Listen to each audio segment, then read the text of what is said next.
మీనరాశి వారికి ఈ మాసం ఒడిదుడుకులతో కూడి ఉంటుంది.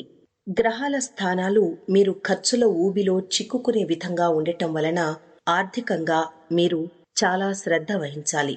నెలవారీ జాతకం 2024 ప్రకారం కెరీర్ కోణం నుండి ఈ నెల నిజంగా అనుకూలంగానే ఉంటుంది.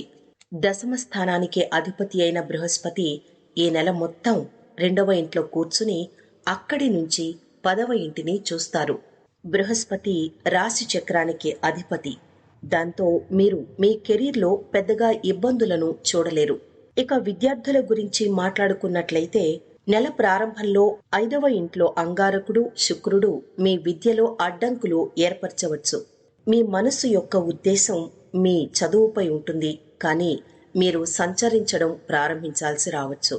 అందువల్ల చదువుపై దృష్టి పెట్టడంలో ఇబ్బంది కలగవచ్చు. నెలవారీ జాతకం 2024 ప్రకారం కుటుంబ జీవితానికి నెల సగటుగా ఉంటుంది.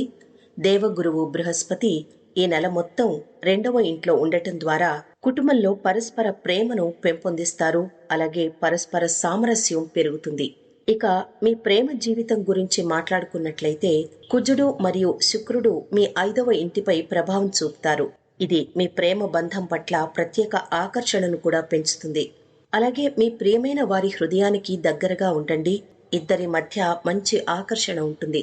ఆర్థిక స్థితిపై సరైన శ్రద్ధ ఉంటే ఈ నెల ప్రారంభంలో కుజుడు మరియు శుక్రుడు రాశి చక్రం నుంచి 11వ ఇంట్లో సమర్థవంతమైన స్థానంతో ఆర్థిక ప్రయోజనాలను అందిస్తారు.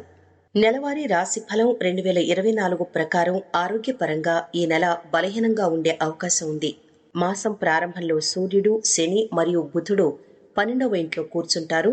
రాహువు 5వ ఇంట్లో కూర్చుంటాడు.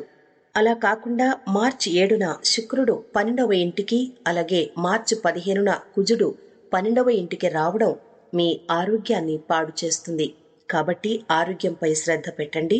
ఇక మీనరాశి వారి పరిహారం చూసుకున్నట్లయితే ప్రతిరోజు మీ నుదిటిపై పసుపు లేదా కుంకుమ తిలకం దిద్దుకోండి.